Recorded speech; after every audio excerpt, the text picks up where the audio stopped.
راه وصال. اگر خواهان رب ذوالجلالی و یا که در پی راه وصالی، بیا سوی خدا هر کس که هستی. اگر تو سائلی یا بی سؤالی، تو مسکینی به درگاه خداوند، اگرچه صاحب دنیا و مالی. نظر دارد خدا بر قلب انسان، نگیرد دوست هر صاحب جمالی.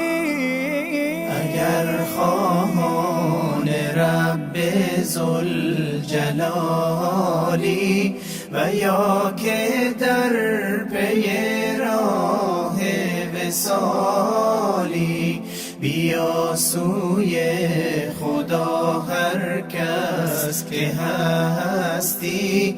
اگر تو سائلی یا بی سؤالی، بیا ای تشنه سوی چشمه دین.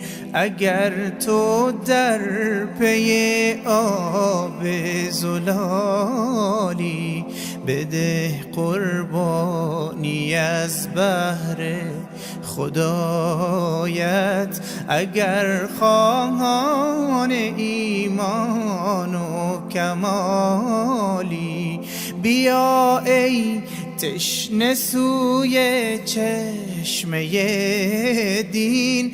اگر تو در پی آب زلالی، بده قربانی از بهر خدایت. اگر خواهان ایمان و کمالی.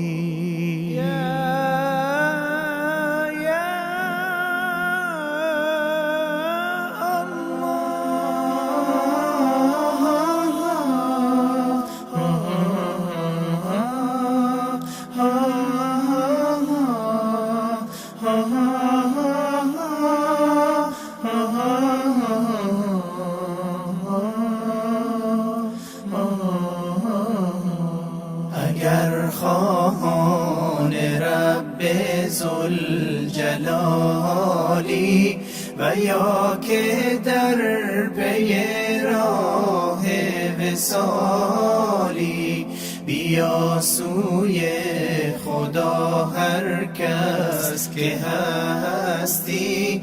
اگر تو سائلی یا بی سؤالی، اگر تو سائلی یا بی سؤالی.